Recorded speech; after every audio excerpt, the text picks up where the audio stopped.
हमारा जहां, सच का जहां। चेयरमैन कुरंगी टाउन मोहम्मद नईम शेख ने Pakistan private school and college association की जानिब से मुनक़दा तकसीम इनामात की तकरीब में बहैसियत मेहमान ख़ुसूसी शिरकत की। चेयरमैन कुरंगी टाउन मोहम्मद नईम शेख ने बच्चों की हौसला अफजाई करते हुए नुमाया पोजीशन हासिल करने वाले तलबा और तालबात में सर्टिफिकेट्स तकसीम किए। चेयरमैन कुरंगी टाउन मोहम्मद नईम शेख ने तकरीब से खिताब करते हुए इस अज़म का अदा किया कि तालीमी मयार को बेहतर बनाना हमारी अवलिन तरजीहात में शामिल है। इस मौका पर MNA MPA sir Muizuddin, People's Youth PSP 95 के सदर वकार लोधी और TMC कुरंगी के अफसरान समेत दीगर सियासी और समाजी शख्सियात ने शिरकत की। हमने IT की क्लासेस का आगाज कर चुके हैं। हमने पिछले दिनों एक टेस्ट किया जिसमें 5000 बच्चे कुरंगी लाडली से आ गए।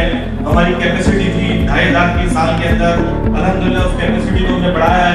हम साल के अंदर 3200 बच्चों को IT की कोर्स में आरास्ता करेंगे, IT एक्सपर्ट बनाएंगे और फ्री ऑफ कॉस्ट बनाएंगे। उसकी क्लासेस का भी आगाज हो चुका है। हम इंशाल्लाह इस कुरंगी के अंदर कराची यूनिवर्सिटी कैंपस लेके आ रहे हैं। हम चाहते हैं कि हमारे बच्चे और बच्चियां बसों में लटक कर यूनिवर्सिटी कराची जाते हैं, हम उसका कैंपस बनाएंगे। कुरंगी के अंदर यूनिवर्सिटी कुरंगी का तोहफा देंगे। ये कुरंगी लाडली हमारा है। हम जितनी भी सहूलत दे सके कम है। हमारी पूरी कोशिश है कुरंगी की खिदमत, कुरंगी के अवाम की मोहब्बत के हिसाब से हमने करनी है। बहुत शुक्रिया।